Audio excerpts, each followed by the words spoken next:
آج ہم پڑھنے والے ہیں اقبال کی نظم نگاری کا جائزہ۔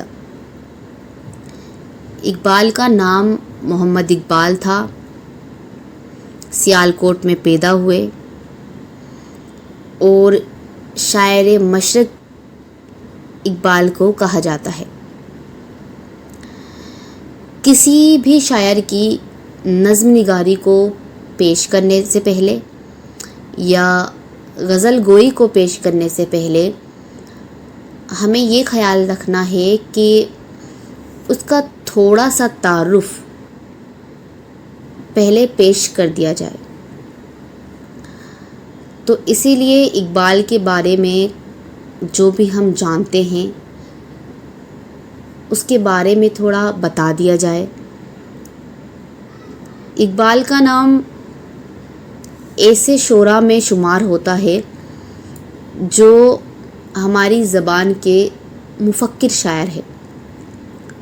مفکر شاعر یعنی فکر کرنے والا شاعر یا فکر کر کے لکھنے والا شاعر۔ اب میں آپ کو یہ ساری چیزیں یا لائن ٹو لائن پڑھ کر نہیں بتانے والی ہوں، آپ چاہے تو اسی میں سے نوٹس بنا لیں یا اسے لکھ لیں۔ میں صرف آپ کی آسانی کے لیے یہاں ان پوائنٹس کو یا اقبال کی خصوصیات کو، ان کی نظم نگاری کو سمجھانے والی ہوں۔ تو سب سے پہلے ہم نے اقبال کا تھوڑا سا تعارف پیش کر دیا ہے، اس کے بعد ہم اقبال کی نظم نگاری پر آئیں گے۔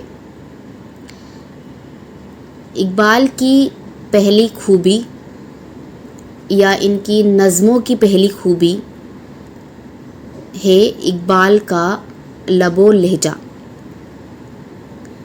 اقبال کا لب و لہجہ، جسے ہم 3 حصوں میں بانٹ سکتے ہیں، 3 حصوں میں تقسیم کر سکتے ہیں، اور انہیں ہم شاعری کی 3 آوازیں بھی کہہ سکتے ہیں۔ جیسے پہلی آواز تو یہ کہ جب شاعر خود بولتا ہے، خود کچھ کلام کرتا ہے، وہ پہلی آواز ہے۔ دوسری آواز وہ جس سے یا جس انسان سے جو سیکنڈ پرسن ہے بات کر رہا ہے، وہ دوسری آواز ہے۔ اور تیسری آواز سے یہاں مراد وہ ہے کہ جب شاعر اپنے من سے یا اپنے تصور سے، امیجنیشن سے کوئی ایک کردار گڑھتا ہے یا کوئی ایک کردار بناتا ہے اور پھر اس کردار کی زبانی کچھ بات کہلواتا ہے، تو وہ تیسری آواز کہلاتی ہے۔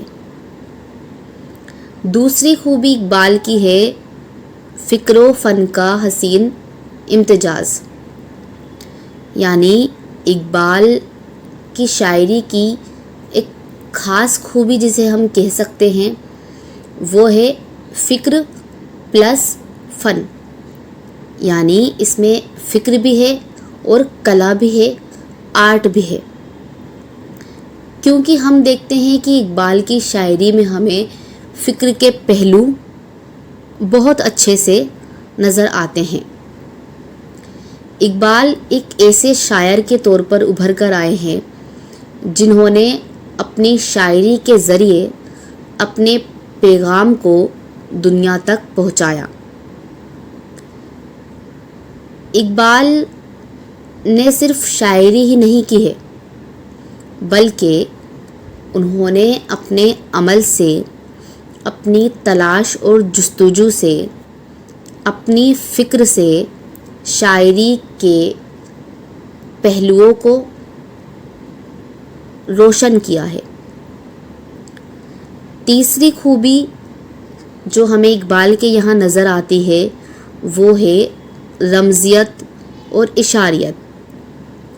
رمزیت اور اشاریت کو آپ اس طرح سے سمجھ سکتے ہیں کہ جب شاعر اپنے مقصد کو براہ راست انداز میں یعنی سیدھے سیدھے پوائنٹ ٹو پوائنٹ انداز میں بیان نہ کر کے اشاروں میں بیان کرتا ہے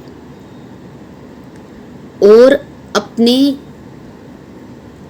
باتوں کو اپنے کرداروں کے ذریعے یا اپنے کرداروں کی زبان کے ذریعے کہلواتا ہے تو وہ رمزیت اور اشاریت کہلاتا ہے۔